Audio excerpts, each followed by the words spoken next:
Hey everybody, good morning, good afternoon, good evening. My name is Ratib Ali and I am excited to talk to you about US politics.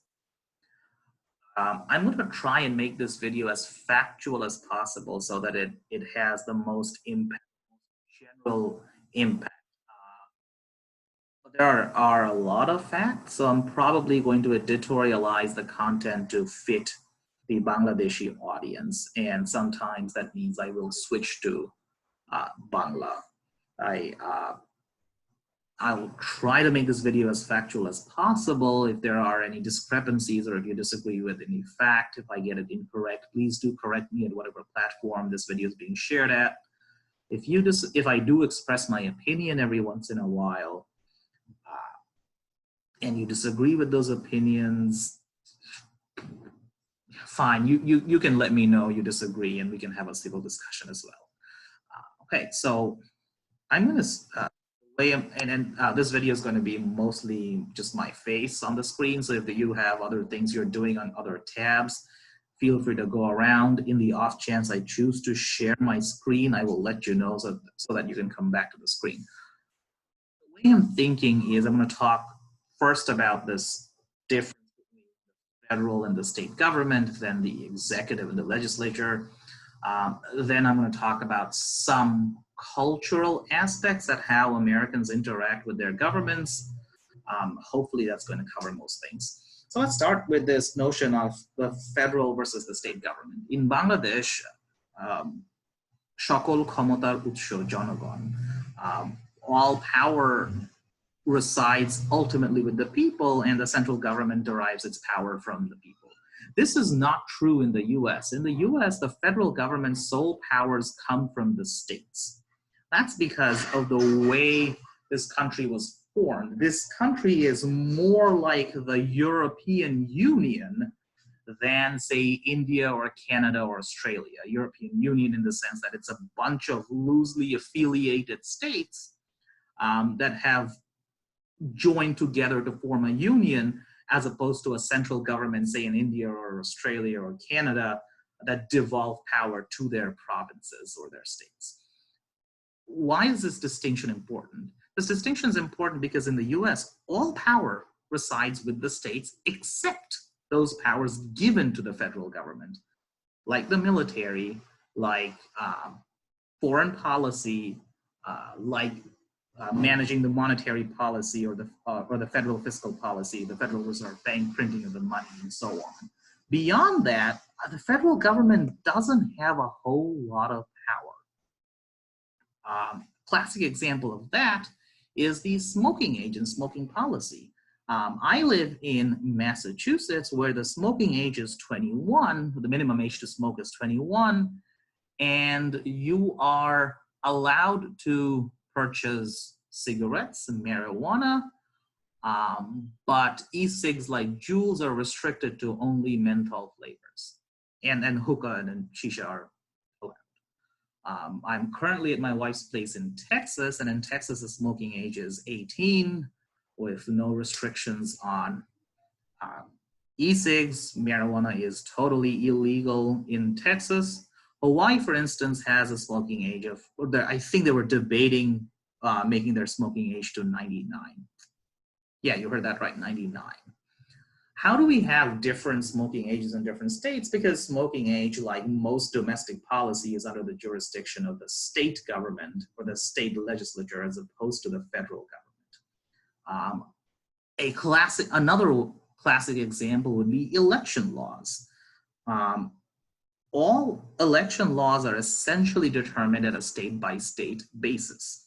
So one example would be, say, in Maine or Nebraska, you know how the federal electoral college system works. Say Massachusetts has, I think, 24 or 25 electors, and in the general election, if Hillary Clinton gets 51% of the votes in Massachusetts, these 25 electors go on December 18th, I believe, and they cast all of their votes for Hillary Clinton. That's not a universal policy. Maine and Nebraska has some way of making it proportional.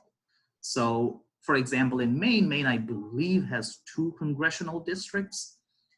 and they have 3 electors. So the first elector votes for whoever has the majority in the state, and the other 2 electors vote for whoever has the majority in District 1 and District 2. That does some form of proportionality. Why is Maine allowed to do this? Because elections are within the state's jurisdiction. I believe Nebraska's system is fairly similar. Each state can just essentially carve their own policy. Up until 100 years ago, senators were essentially envoys of the governor. The governor chose whoever the senator was, and that was the end of that.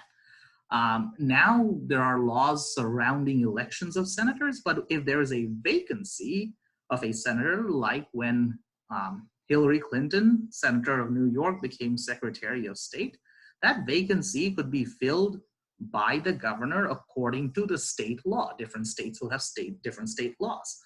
When Senator Barack Obama became president, his Senate seat became free and available. Governor Rod Blagojevich of Illinois took bribes in order to sell the senator's seat, and he was eventually found guilty and was sent to prison. But a lot of states allow the governor to choose a replacement senator. Some states have by-election policies, special election policies. Some states have rules that the replacement senator must be from the same party as the original senator vacating the seat, so on and so on. So each state has control over the election policy. And that's because the federal government essentially has very little power over domestic policy. Why is this important? This is important because the kind of policies you think affect everyday American life, like healthcare, like education, like social safety nets, they're broadly determined by the state. In 2010, I believe, we had the Affordable Care Act, the Obamacare Act being enacted. Massachusetts didn't care because ever since Mitt Romney was governor in Massachusetts in the mid-2000s, we had a version of Obamacare already available in Massachusetts. In fact, Obamacare is a scaled-up version of Massachusetts' Affordable Care Act, a version of the Affordable Care Act. So Massachusetts already had some form of universal mandate forcing every person in Massachusetts to get health insurance. Another example would be education policy. Some states can mandate not teaching evolution until, say, 10th grade or 12th grade or whatever, because states are broadly allowed to dictate their own education policy. A good rule of thumb is if the business is confined within the state's boundaries, then the federal government has no say in how this policy is implemented. So a classic, this won't be classic, a good example of this would be, let's see. Right, so say commerce. We have a flight between Dallas, Texas and Houston, Texas. Since both the airports are in Texas, the laws governing those flights and the firm that conducts those flights are all within the jurisdiction of Texas, and the federal government has no power over it. But the moment the flight takes off from Dallas and arrives in Oklahoma City, Oklahoma, that's a different state because we're crossing state lines, and now the federal government can come in as a referee to make sure that different states are playing fairly with each other. Which is why whenever we talk about domestic policy in the US, very little focus is actually given on what the federal government decides. Well, a lot of focus is given on what the federal government decides. What's more consequential is what the state government decides.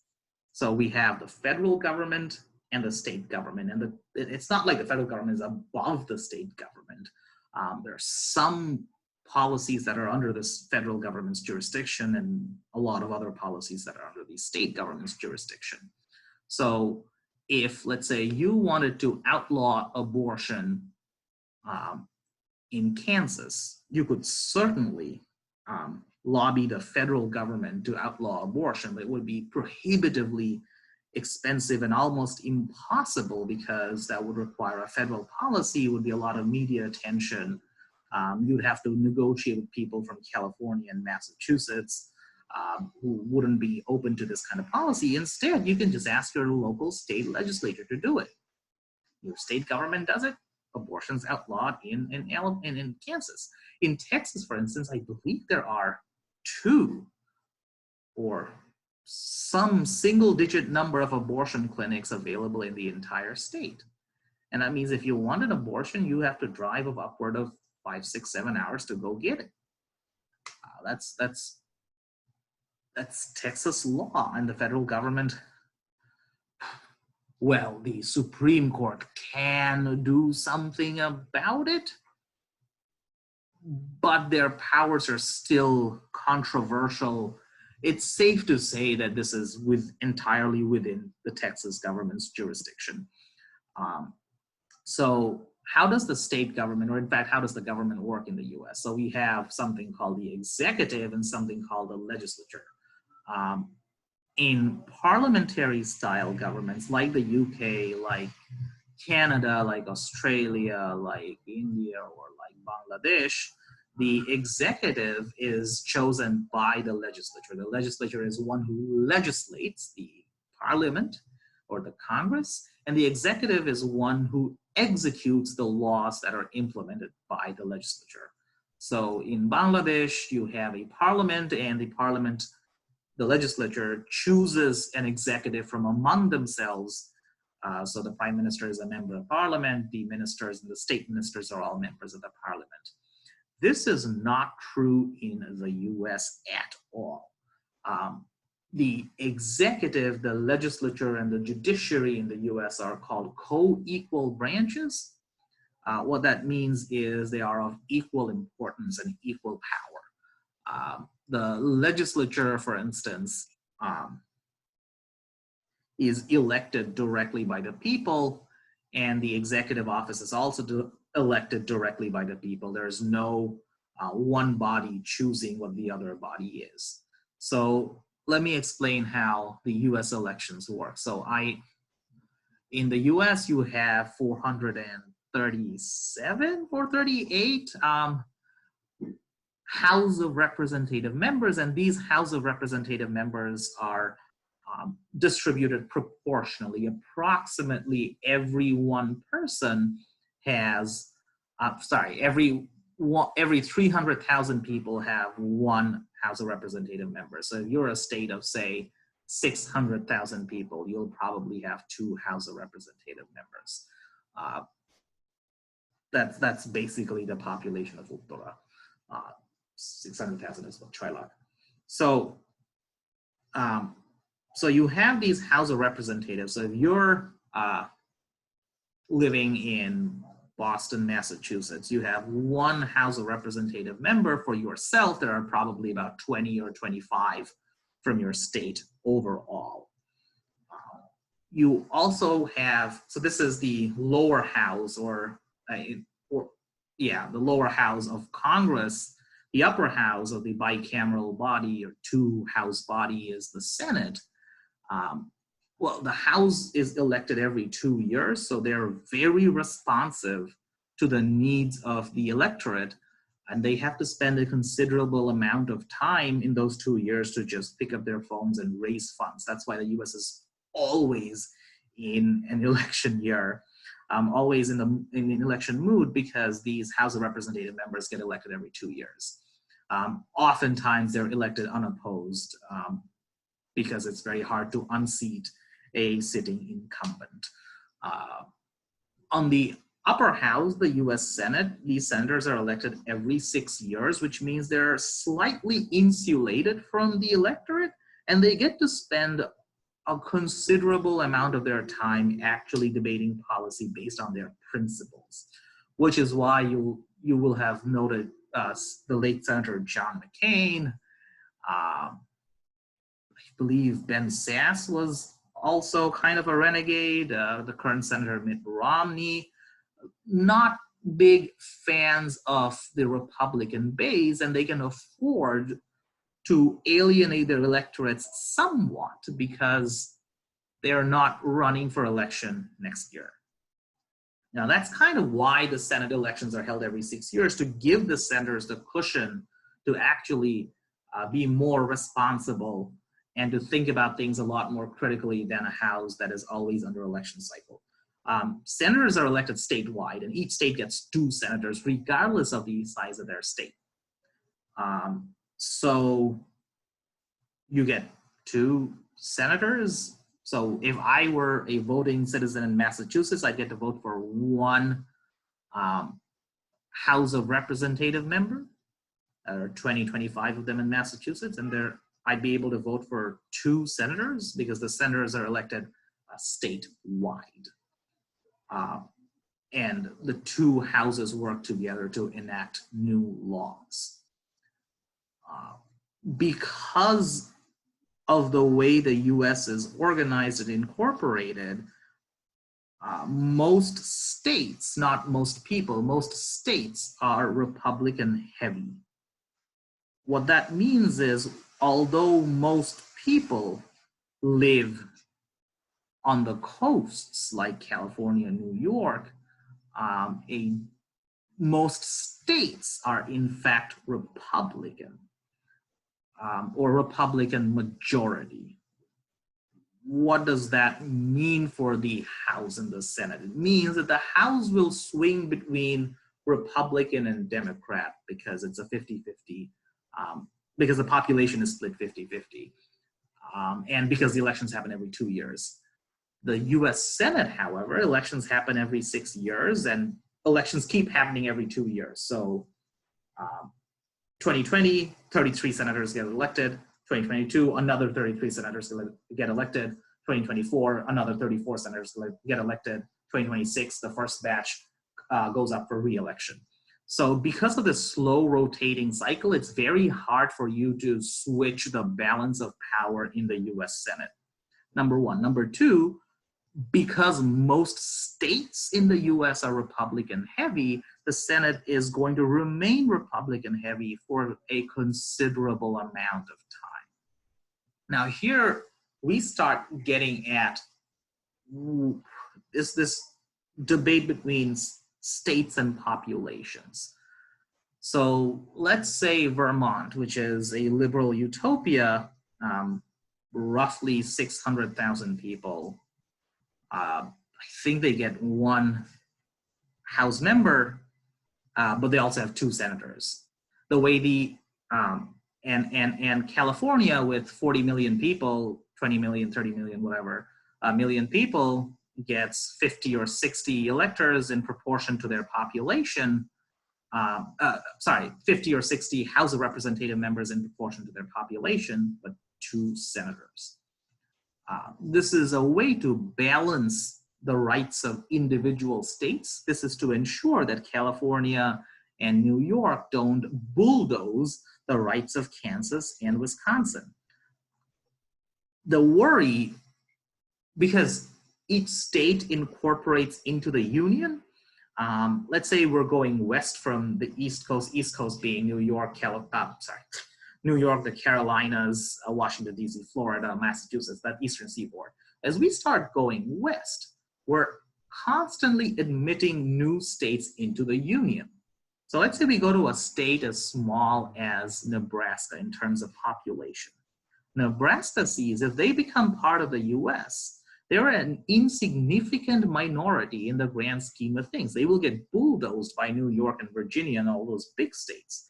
So how do you make sure Nebraska's comfortable becoming a part of the union? You tell them you get 2 senators regardless of your size. So there are 100 senators for 50 states, and that ensures that small states like Nebraska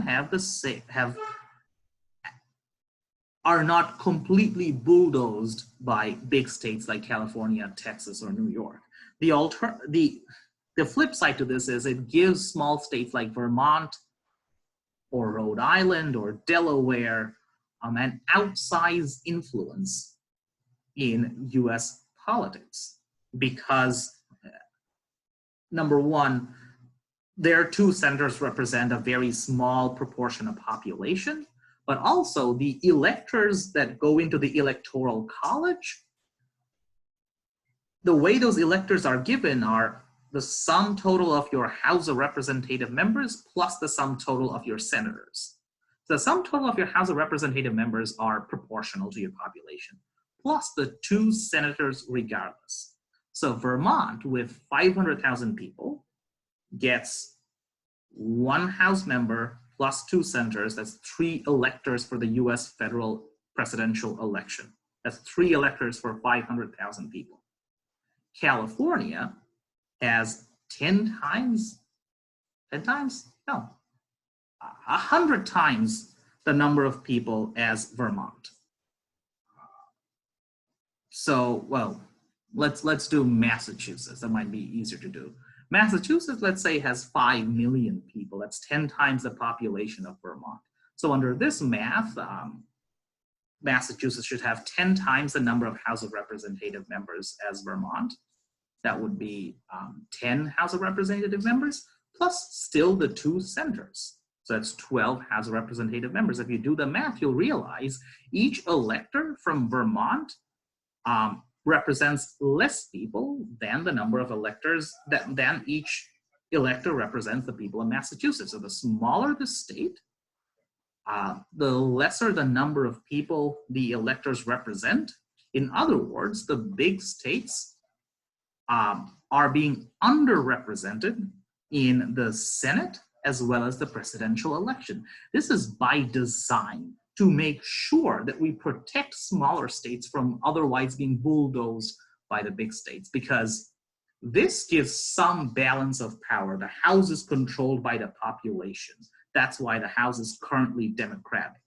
The Senate and the presidential body, the Senate and the White House is somewhat controlled by the states.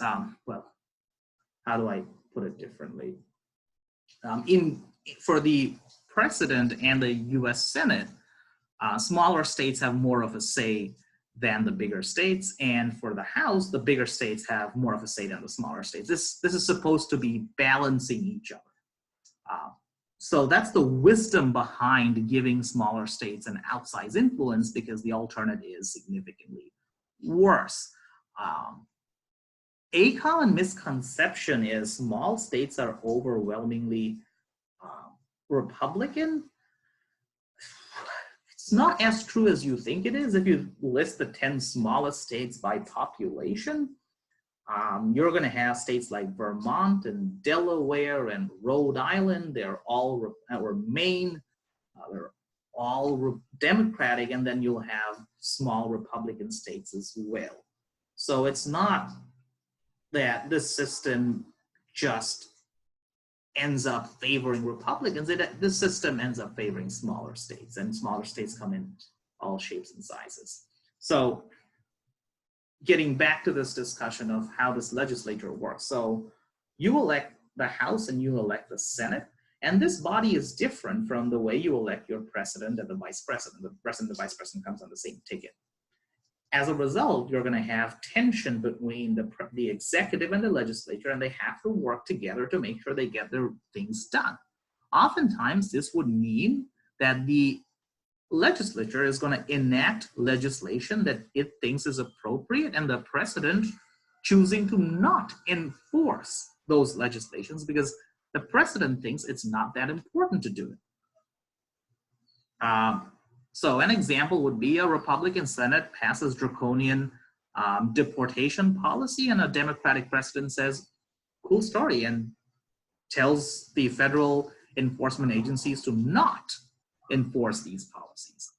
Another example would be the opposite. A Democratic legislature tells the president to do some really cool uber liberal thing, and the president just says, I'm not feeling like it. What that means is the president has very little power in passing laws.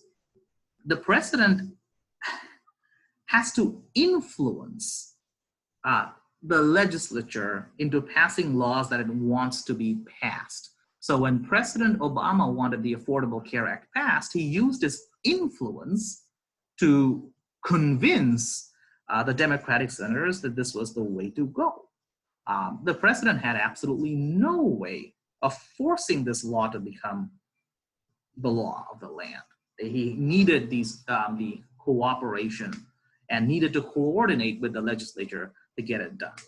Just like the federal government has the US House and the US Senate and forming the US legislature, the Congress, and the US president, the executive, and they work together with each other. Each state has an analogous system. You have the state house, state senate, and the state executive, which is the governor. The governor is like the president of the state. The governor has immense influence in choosing what policies to enact and what policies to not, because the Department of Justice, Bangladesh যেটাকে আমরা আইন মন্ত্রণালয় বলি, or the police force, they're all under the governor.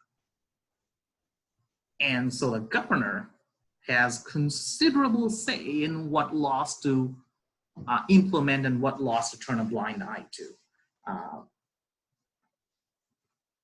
And if you want laws to be passed statewide, you can just get it passed according to the state legislature. And state legislatures are fairly easy to influence because unlike a US senator, Washington থাকে, and you don't get to see them and they're elected every 6 years, you know your state senators and your state representatives.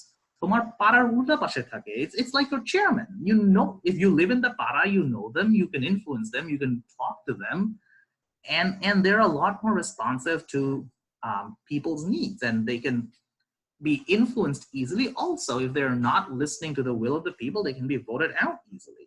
So there's mass hysteria wanting for a more conservative or a Tea Party style government. 2 বছর পরে, when there's election, the entire state legislature gets wiped out by Tea Party members, and they can enact all sorts of laws that they see fit because all of domestic policy is under the state legislature. So if you're a liberal trying to influence policy in the US, state legislature is the way to go because they have the most influence in everyday American life.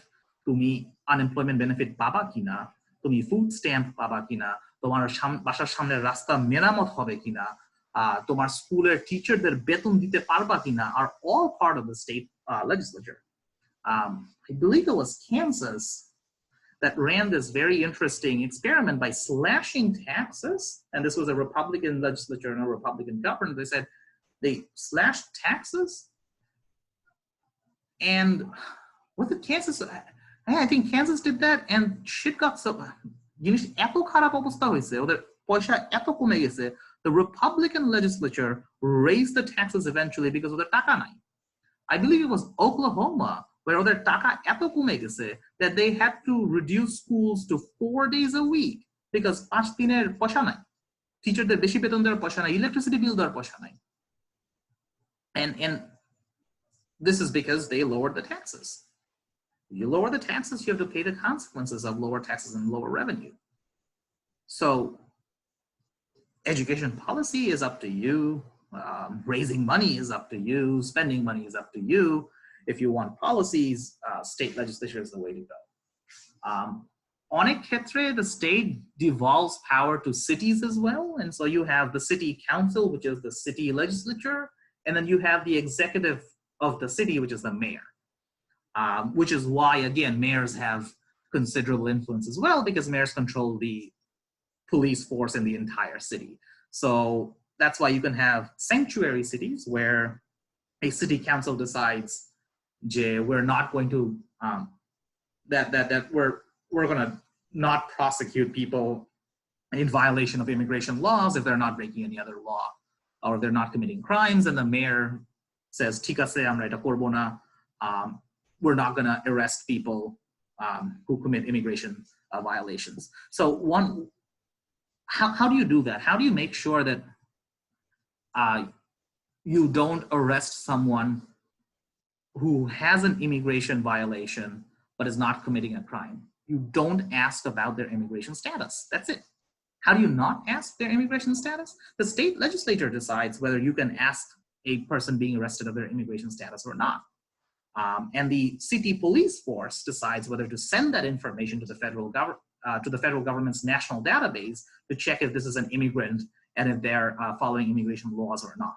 So a lot of distrust, and this is me pivoting away from this executive versus legislative discussion into interagency cooperation and the culture of politics. A lot of distrust in the US comes from the fact that we don't trust the federal government to uphold my interests.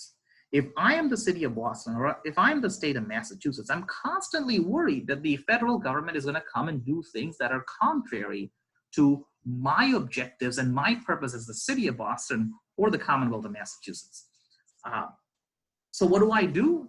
If I'm the city of Boston and I'm worried যে আমার যাকে আমি detain করতেছি, যাকে আমি arrest করতেছি for চুরি চামারি or information যদি আমি একটা national database share করি, they're going to they might find out that this person is an immigrant, come to my police station, pick them up, deport them back to Haiti or Honduras or wherever they're from. So আমি as city of Boston are going to say আমি কোনো arrest information federal government এর সাথে শেয়ারই করব না unless they commit a crime or whatever, a major crime. Crime and misdemeanor and are different things. I'm sure you know this. So the major crime na kole, khun kharapi na kole, I'm just not going to tell the federal government. So that's one way. So that's why the federal government also has very little ability to dictate domestic policy, because it cannot command cooperation. It needs to elicit cooperation, and they're not going to get cooperation from all 50 states. If it's an Obama government, conservative Republican states are not going to cooperate. If it's a Republican president, Democratic states are not going to cooperate. So you're never going to get full cooperation. You want universal background check? We better Massachusetts mental health help nise because he had mental health issues, and maybe that should disqualify this person from owning a gun. But Massachusetts does not want to share this information with New Hampshire because they don't know how New Hampshire is going to react. They don't know, and then they certainly don't want to send this information to the federal government because it might be federal government policy to round up all mental health patients and put them in a paglagaro. That's a derogatory term. Massachusetts does not want that to happen, so they're not going to share that information with the federal government. Federal government can ki korbe? If you're the federal government, you have no way to compel states to give you this cooperation, because you can't command this cooperation. Cooperation US is very, very difficult. Again, think of the coronavirus response in the European Union or the Eurozone crisis in the European Union. কিছু স্টেটের অনেক কষ্ট হচ্ছে, কিছু স্টেটের অনেক টাকা আছে, কিছু দেশের অনেক টাকা আছে, কিছু দেশের অনেক কষ্ট হচ্ছে, and there's a massive coordination failure because countries sometimes don't want to share useful information. Terrorists কেমনে ইউরোপের এক দেশ থেকে আরেক দেশ পালা যাচ্ছে because agencies sometimes don't share information. Information sharing is a problem in the USA because we have a massive distrust for government. In the US, we have a long history of the government just messing us up. Starting with the Revolutionary War, we had the British government in charge of the 13 colonies. Tax charge korto, taka poisha nito, kintu they didn't let us have any say. So we said taxation without representation is not acceptable. By BDC, we formed our own country. And every time we have dealt with the federal government or a big government, oftentimes we've been dealt a really bad hand. Bangladesh, the worst thing that the central government can do is just be massively incompetent. In the US, they can be outright evil. I believe it was in Tennessee, Nakon State, Tuskegee experiment, Tuskegee, we wanted to test if syphilis can be cured with a placebo. So I'm ki korsi, syphilis, this was in the 70s, I think. Ekgada syphilis patient gather korsi, সব কালো, by the way. They're all African Americans. ওদেরকে gather করছি, অর্ধেকে treatment দিছি, অর্ধেকে placebo দিছি, and then we never told them we were giving them a placebo. They were part of some sort of an experiment. And you should probably still practice caution and safe sex in the off chance that you receive the placebo. Or if perhaps they're cured for syphilis, they went around having sex and ended up spreading syphilis among a large portion of the African American community. Because we picked African Americans and we told them, and then we gave them a placebo. That's the kind of government system we have in this country, where interaction with the government routinely results in erokom problems. If you're African American, you have massive reasons to be distrustful of the federal government or the state government. If you're poor white, you have many reasons to be distrustful of the federal government as well, because ora just ashe tomar taka nite. And there's just this culture of not trusting governments with money or with power. There's a lot of individualism in this part of the country, Asian. Another reason, another big cultural signpost for, say, why we interact with the government a certain way is because it's just in American culture to be independent.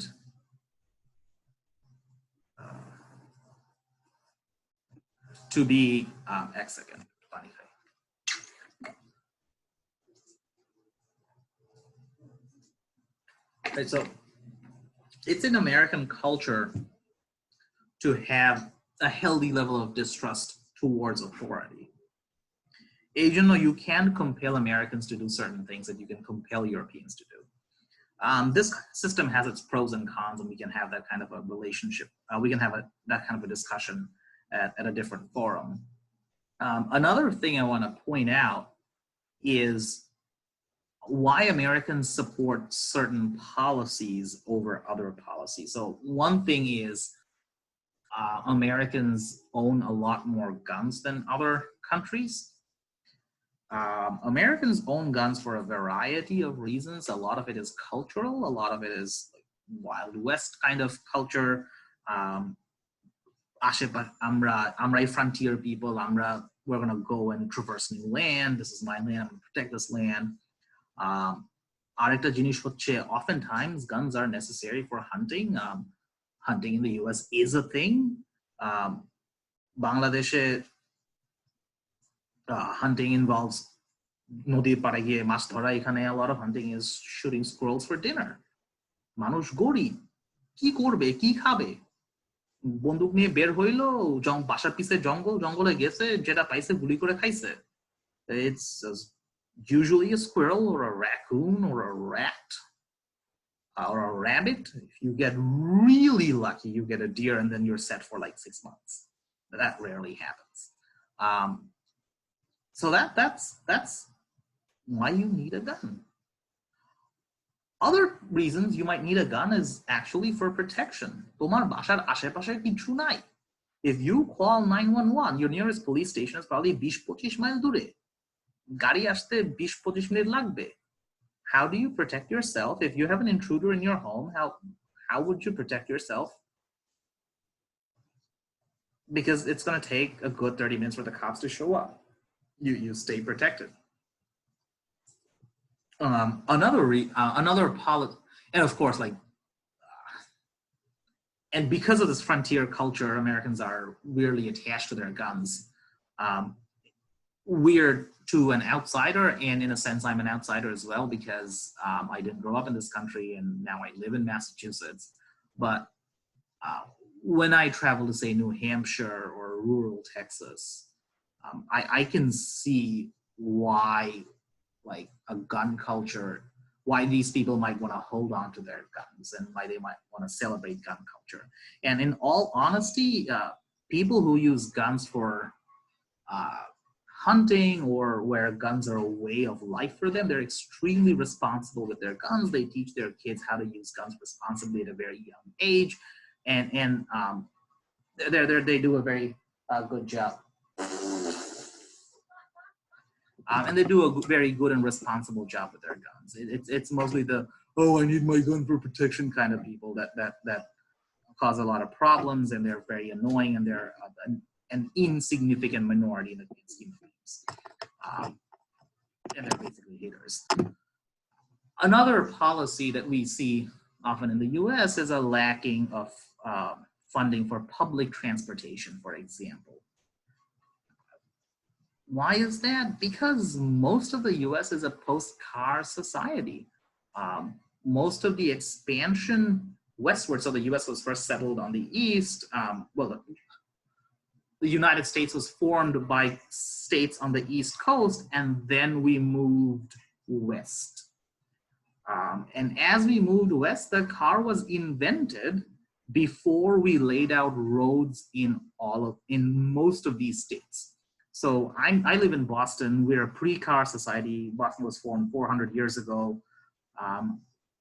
Our old Boston streets are just like Puran Dhaka, literally duita rickshaw pashapashi jabe kina sondeo kind of streets, kind of gullies.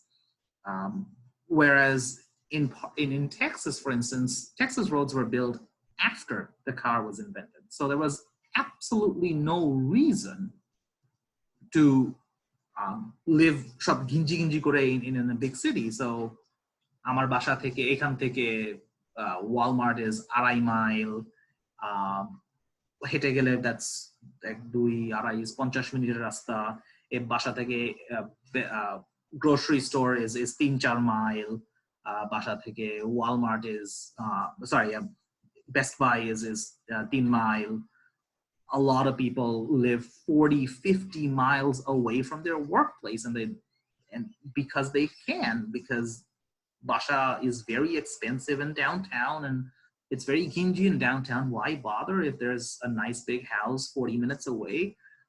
The flip side to this is you can't have public transportation if you're not a densely populated area. And because you're not densely populated, you need cars, you need roads, and you need cars. There's no two way to do it. Texas public transportation isn't going to work except for city centers because and America is an extremely big country. One way to think about it is from New York City to Los Angeles, California is a 6-hour flight. If you're on a 6-hour flight from Dhaka, you would cross Dubai and end up in Saudi Arabia. A 6-hour flight in Europe is from London to Istanbul. You traverse the entire Europe. That's how big the United States is, and that's excluding Alaska, that's excluding Hawaii. So we're an extremely big state. Public transportation, therefore, is extremely inefficient way of transportation for us, and the only people that use public transportation in the US, therefore, are the ones who are extremely poor, except in New York and Boston and Chicago, Purano pre-car cities. So for a vast majority of the country, public transportation is not a necessity. Public transportation is social welfare. And think about Bangladesh. Are we big fans of social welfare? Think about fancy countries like Europe. Are they super happy with giving unemployment benefits and food stamps to their immigrant, minority, unemployed, poor people? No, they're not. It's the same sentiment in the US, except that public transportation here is also a social welfare issue. So we don't like giving poor people things that they need to survive, because people are and that's just how society is. So yeah, I'm gonna end my rant here. I realized this was slightly incoherent. So what did I do? I talked about the difference between the federal government and the state government. I talked about the difference between the executive and the legislature.